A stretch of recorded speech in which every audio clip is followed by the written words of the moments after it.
सोचो, एक दुनिया जहां इंसान कभी नहीं था, जहां सिर्फ प्रकृति और उसके बड़े हुक्मरान रहते थे।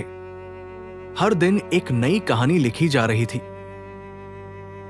डायनासोर्स, जायंट रेप्टाइल्स और अजीबो-गरीब क्रीचर्स का राज था। और हर पाल इंसान के बिना भी लाइफ चल रही थी। सोचो, कभी ऐसा वक्त था जब जमीन पर हर जगह सिर्फ विल्डरनेस थी और इंसान सिर्फ एक सपना था जो बहुत बाद में आएगा।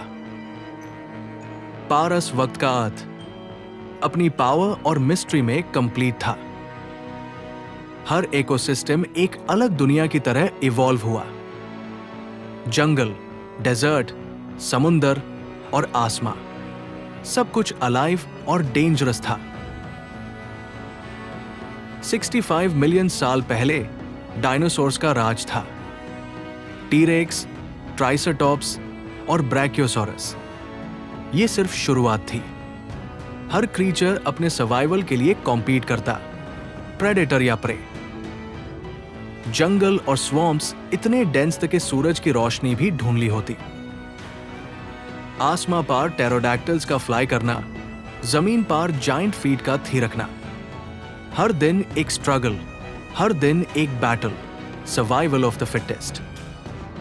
कभी कभी एक प्रेडेटर का रोर पूरे जंगल को हिला देता और कभी एक छोटा क्रीचर भी अपनी क्लेवरनेस से सर्वाइव कर लेता। डायनासोर्स का साइज और पावर हमेशा इंसान की इमेजिनेशन से बाहर था। जंगल के रिवर्स और लेक्स भी उनके हंटिंग ग्राउंड्स की जगह थी। हर स्पीशीज अपनी टेरिटरी प्रोटेक्ट करती और दुश्मन से लड़ती। पर कभी कभी नेचर की शक्ति इंसान से भी ज्यादा थी।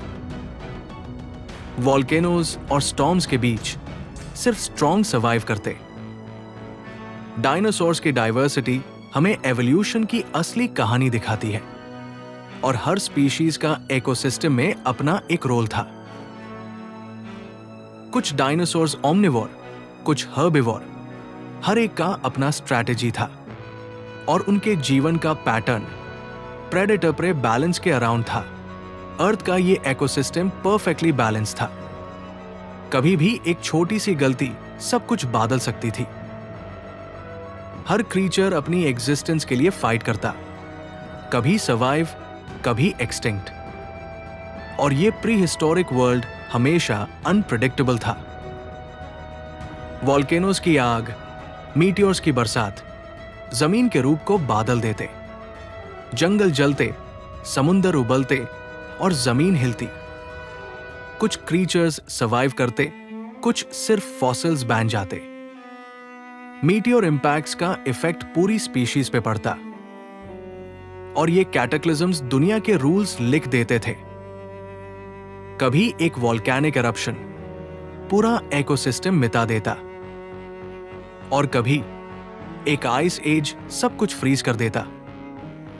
नेचर की पावर इंसान के इमेजिनेशन से बहुत ज्यादा थी और इंसान के बिना नेचर खुद ही अपनी कहानी लिखती। हर डिजास्टर के बाद लाइफ फिर से अडैप्ट और इवॉल्व करती।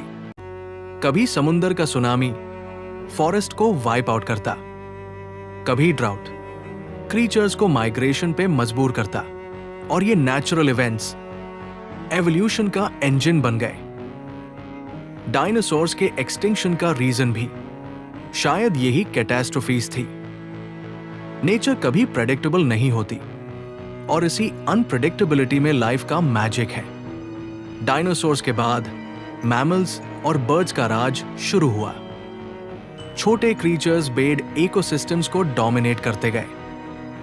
हर म्यूटेशन और एडेप्टेशन एवोल्यूशन की एक कहानी है। जंगल, डेजर्ट और ओशन सब एक लैबोरेटरी द लाइफ का ये एंडलेस एक्सपेरिमेंट सिर्फ सर्वाइव नहीं, ग्रो करना भी सीखता। प्लांट्स और क्रीचर्स अपने एनवायरनमेंट के हिसाब से इवॉल्व होते रहे। कभी एक क्रीचर नॉक्टर्नल बना, कभी एक्वाटिक। और ये एडेप्टेशंस हाई लाइफ को सर्वाइव करने का चांस देते।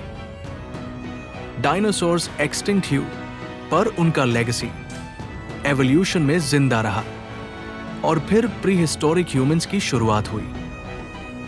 एक स्पीशीज जो नेचर के लॉज को समझकर अपना रास्ता बना सकती थी। उन्होंने फायर यूज किया, हंटिंग की और टूल्स बनाए, और इसी प्रोसेस में इंटेलिजेंस इवॉल्व हुआ। हर स्टेप पे सर्वाइवल की लर्निंग हुई और स्पीशीज स्मार्टर बनती गई, और नेचर ने हर जेनरेशन को टेस्ट किया और सिर्फ बेस्ट अडेप्ट करने वेल सर्वाइव हुई। अर्थ बिफोर ह्यूमंस हमें याद दिलाता है कि इंसान की डोमिनेंस सिर्फ टेम्पररी है। नेचर का पावर हमेशा इंसान से बड़ा रहा है। डायनासोर्स की तरह हम भी एक्सटिंक्ट हो सकते हैं अगर बैलेंस ना रखें। हर नेचुरल डिजास्टर, हर एडेप्टेशन हमें वार्निंग देती है, और ये प्री हिस्टोरिक वर्ल्ड एक रिमाइंडर है कि सर्वाइवल सिर्फ स्ट्रॉन्ग होन से नहीं, स्मार्ट होन से होता। क्लाइमेट चेंज और डिजास्टर्स के इफेक्ट्स प्री हिस्टोरिक वर्ल्ड से हम सीख सकते हैं। हर इकोसिस्टम इंटरकनेक्टेड है और एक छोटी गलती पूरी सिस्टम को कोलैप्स कर सकती है। और प्री हिस्टोरिक क्रीचर्स के फॉसिल्स हमें पास्ट के सीक्रेट्स बताते हैं। और ये फॉसिल्स सिर्फ हिस्ट्री नहीं, साइंस और नॉलेज का ट्रेजर है। डायनासोर्स के बोन्स, फुटप्रिंट्स और फॉसिल्स हमारे लिए एक विंडो है पुराने जमाने की। सोचो, 65 मिलियन साल बाद इंसान की दुनिया भी एक फॉसिल बन सकती है, और फिर नेचर फिर से अपना राज एस्टैब्लिश करेगी। अर्थ बिफोर ह्यूमंस हमेशा हमें याद दिलाता रहेगा कि हम टेम्पररी हैं और नेचर एटर्नल। हमारे एक्शंस फ्यूचर पे कैसे इंपैक्ट डाल रहे हैं? क्या हम फिर से प्रीहिस्टोरिक मिस्टेक्स रिपीट करेंगे, या हम अपने प्लैनेट को सेव करना सीख लेंगे? नेचर की पावर और मिस्ट्री हमेशा हमारे इमेजिनेशन से ज्यादा है, और ये प्री हिस्टोरिक वर्ल्ड हमें वार्निंग और इंस्पिरेशन दोनों देता है। तो हम तैयार हैं, या हम भी एक दिन सिर्फ कहानी बन जाएंगे? अर्थ बिफोर ह्यूमंस एक एपिक रिमाइंडर है कि दुनिया सिर्फ इंसान के लिए नहीं बनी,